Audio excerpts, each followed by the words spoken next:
नमस्कार दोस्तों, शनि और टॉक में आपका फिर से हार्दिक स्वागत है। इस बार हम जिस विषय पे बात करने वाले हैं वो है आपकी जीवन बीमा में आपकी पॉलिसी का पेडअप होना, यानी लाइफ इंश्योरेंस पॉलिसी की पॉलिसी आपकी पेडअप हो जाती है। इसका अर्थ क्या है दोस्तों? आईआरडी एक्ट जब चेंज हुआ 2015 में, तब सरकार ने आपकी पॉलिसी को पेडअप करने की एक शर्त इंश्योरेंस कंपनियों के साथ जोड़ दी। इसका अर्थ ये है कि आपकी पॉलिसी अगर 3 साल चल गई है तो पॉलिसी पेडअप हो जाएगी, यानी पॉलिसी आपकी मैच्योर हो जाएगी। इसको पहले 5 साल पॉलिसी चली तो मैच्योर माना जाता था, पर उसमें पेडअप फैसिलिटी नहीं दी। अब इसमें मैच्योर माना जाता है और आपकी पेडअप फैसिलिटी चालू कर देती है। इसका अर्थ क्या है कि आपने कोई पॉलिसी ली, किसी भी कंपनी की ली, आपको लगता है कि 1 साल 2 साल चलाने के बाद आपको लगता है कि ये पॉलिसी आपके लिए नुकसानदायक है, आपको चेंज करना है।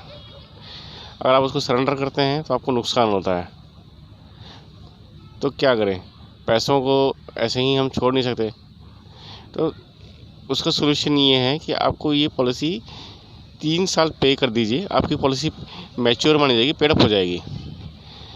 अब इसका फ़ायदा ये है कि अगर आप समझिए, हम एक छोटा सा उदाहरण के साथ काम करते हैं। 10 लाख की आपकी सम इंश्योर है, 1 लाख का उसका प्रीमियम है, 10 साल आपको पॉलिसी प्रीमियम पे करना है।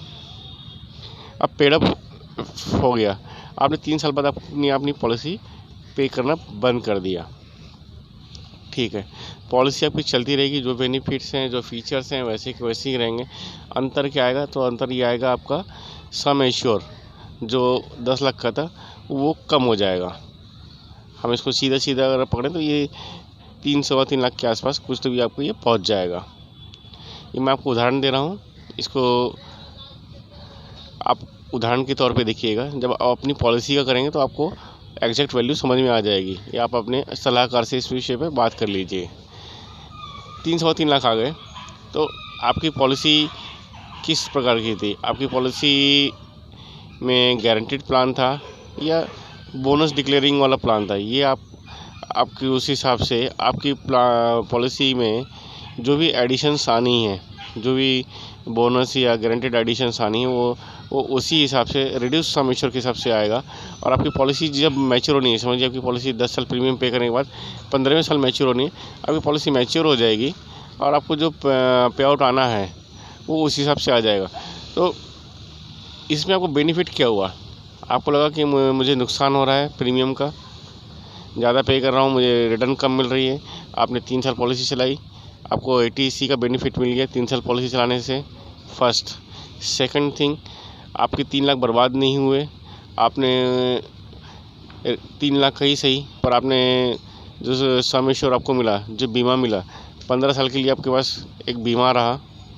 आपको मैच्योरिटी मिल रही है, डेथ बेनिफिट आपको जो मिलना था या अनफॉर्चुनेट बात हो जाती है तो आपके परिवार को मिल जाएगा।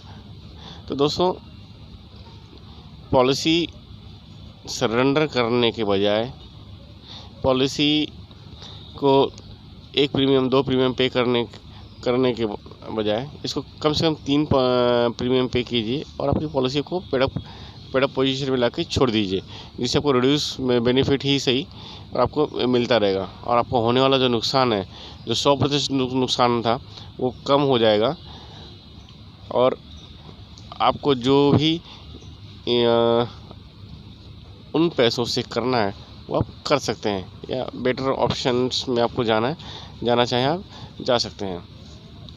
इसी तरह की और किसी नई बात के साथ हम आपको अगली बार फिर से मिलेंगे। अगले शनि और टॉक तक में फिर मिलते हैं आपसे। तब तक के लिए धन्यवाद।